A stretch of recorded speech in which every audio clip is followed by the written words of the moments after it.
Ce dimanche 29 janvier, Zone Interdite s'intéresse à la prise en charge des personnes âgées.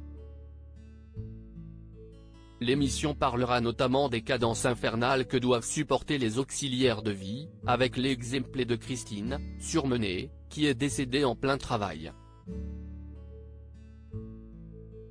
Zone Interdite s'intéresse, ce dimanche 29 janvier, à un sujet grave qui touche de nombreux Français, la prise en charge des personnes âgées. Ce numéro s'intitule Comment prendre soin de nos aînés ? Scandale et défis de la dépendance. Alors que des affaires de maltraitance ont récemment secoué certains EHPAD, l'émission va notamment suivre le quotidien de Pierre, 92 ans, qui débourse plus de 2 500 € par mois afin d'y séjourner. Pourtant, depuis son arrivée, son quotidien ressemble à une descente aux enfers. Il a perdu 30 kilos, quasiment toutes ses capacités motrices et même ses dents, indique le communiqué de presse.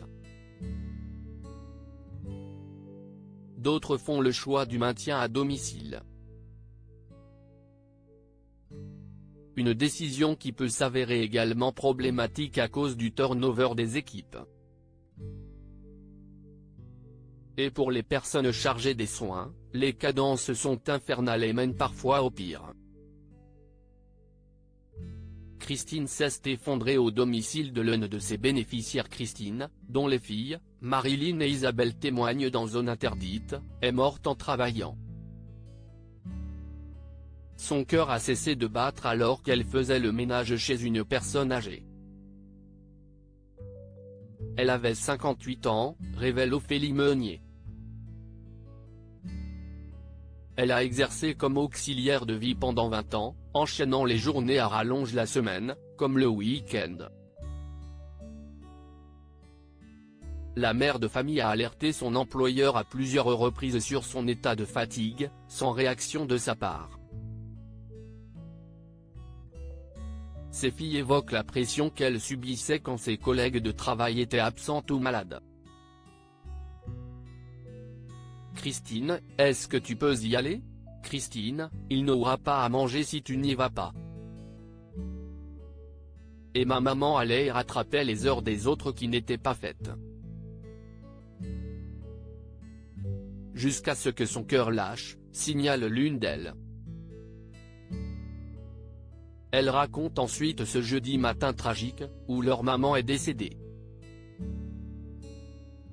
Comme d'habitude, chez ses bénéficiaires, elle fait le ménage chez eux. Elle se sent fatiguée. Elle sentait que ça n'allait pas bien.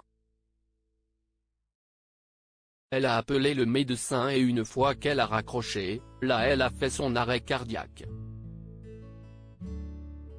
Et en fait, elle s'est éteinte comme ça, rapportent les deux femmes, encore saisies par l'émotion.